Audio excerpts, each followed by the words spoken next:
कक्षा 9वीं अध्याय 1 रसायन शास्त्र के अति लघु उत्तरीय प्रश्न बतलाऊंगा हिंदी में। तो चलिए वीडियो को स्टार्ट करते हैं। वीडियो स्टार्ट करने से पहले मैं आपको बता दूं, यदि आपको ये वीडियो अच्छी लगी तो चैनल को सब्सक्राइब कर लें, वीडियो को लाइक करें और इस वीडियो को शेयर करना कभी ना भूलें।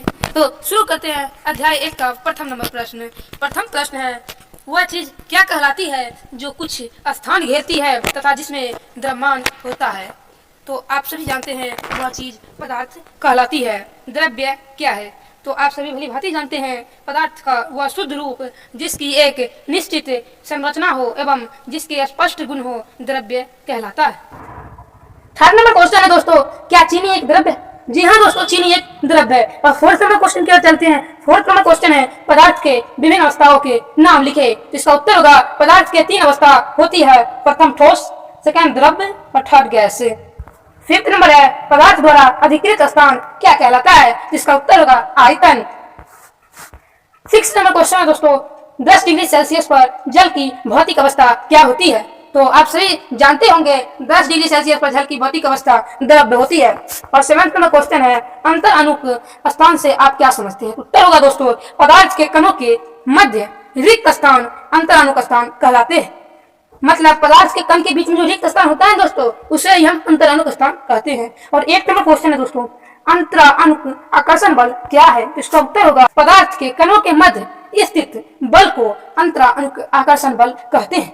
और 9 नंबर क्वेश्चन है दोस्तों, ठोस पदार्थ में बहाव क्यों नहीं होता है? तो ठोस पदार्थ में इसका उत्तर होगा दोस्तों ठोस पदार्थ में बहाव की प्रवृत्ति नहीं होती है, क्योंकि ठोस पदार्थ बहुत मजबूत होता है। इसके कारण यह बिना बाधा के फिसल नहीं सकता है। जैसे आप कोई पत्थर को जहाँ पे रख दीजिएगा दोस्तों, वो वहीं पे रहेगा क्योंकि वो मजबूत है। जब उस पर बाधा दीजिएगा तभी ना वो फिसलेगा। इसीलिए उत्तर बिल्कुल इजी और मैंने सरल भाषा में आपको बतलाया है।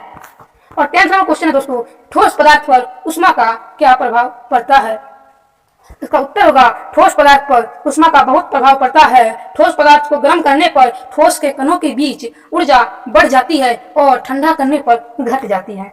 और 11th नंबर क्वेश्चन है दोस्तों, उस प्रक्रिया का नाम बताए जिसमें किसी दूषित वस्तु की दुर्गंध उसके चारों ओर वायु में फैल जाती है। इसका भी उत्तर होगा ऊर्ध्वपातन। 12th नंबर क्वेश्चन है दोस्तों, जल की थोड़ी मात्रा को कमरे के फर्श पर गिरा देने पर वह क्यों फैल जाता है? मतलब जब भी आप कमरे के फर्श या किसी फर्श पर जल को गिराते होंगे तो वह फैल जाता होगा, लेकिन कभी आपने सोचा है कि क्यों होता है? तो मैं बतलाता हूँ। मैं आपका दोस्त, आज मैं आपको इस क्वेश्चन का आंसर बतलाऊंगा। क्योंकि जल एक द्रव्य है और जल में बहने की प्रवृत्ति पाई जाती है। जब आप द्रव का गुण पढ़े होंगे तब आप जानते होंगे जल में बहने की प्रवृत्ति पाई जाती है। इसी कारण से जल कमरे के फर्श पर गिराने से फैल जाता है। और 30 नंबर क्वेश्चन है, 10 डिग्री सेल्सियस और 10 डिग्री सेल्सियस और 25 डिग्री सेल्सियस में किस ताप पर जल का वाष्पन अधिक होगा? तो आप सभी जानते होंगे 25 डिग्री सेल्सियस पर। और 40 नंबर क्वेश्चन है दोस्तों, किसी द्रव के क्वथनांक पर वायु के दाब का क्या प्रभाव पड़ता है?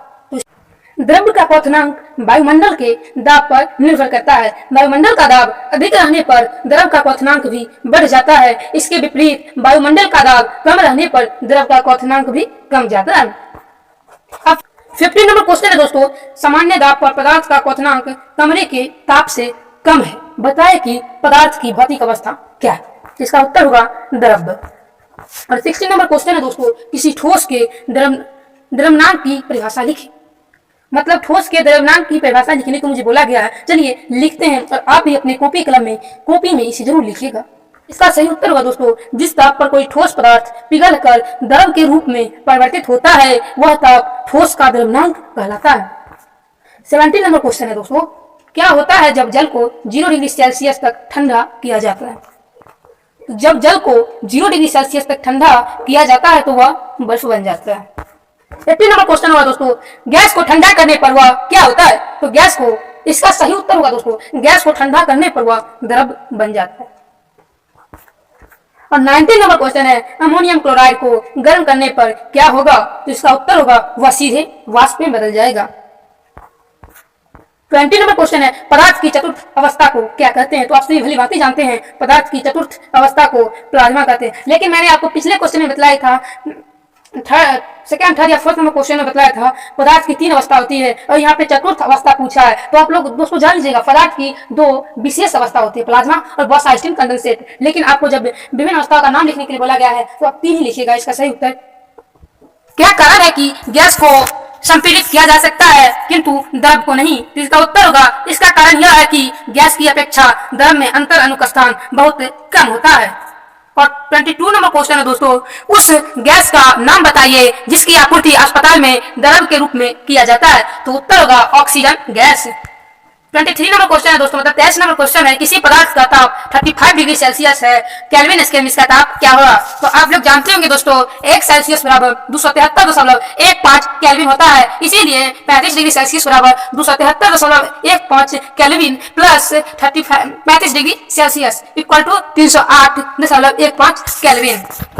4th नंबर क्वेश्चन होगा 24 नंबर क्वेश्चन होगा, सामान्य दाब पर जल के एक नमूने का क्वथनांक 102 डिग्री सेल्सियस है, क्या यह जल शुद्ध है। तो इसका उत्तर होगा नहीं।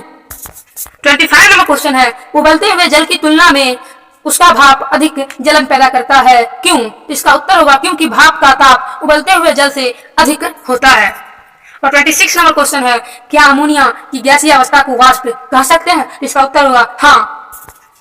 27 नंबर क्वेश्चन है, एक ऐसे सामान्य पदार्थ का नाम लिखे जिसे गर्म या ठंडा करने पर उसकी अवस्था में परिवर्तन हो जाता है। इसका उत्तर होगा जल। जल को जब हम गर्म करेंगे तो वाष्प में बदल जाएगा और ठंडा करेंगे तो वह बर्फ में बदल जाएगा। और लास्ट और 28 नंबर क्वेश्चन है, अल्कोहल और ईथर में किसका वाष्पन तीव्रता से होगा। इसका उत्तर होगा ईथर। यदि आपको वीडियो अच्छी लगी हो तो चैनल को सब्सक्राइब करें, वीडियो को लाइक करें और अपने दोस्तों के साथ इसे शेयर करें और हमें कमेंट में बतलाएं क्या वीडियो कैसा लगा। और अपने दोस्तों के साथ इसे शेयर करना तो कभी ना भूलें।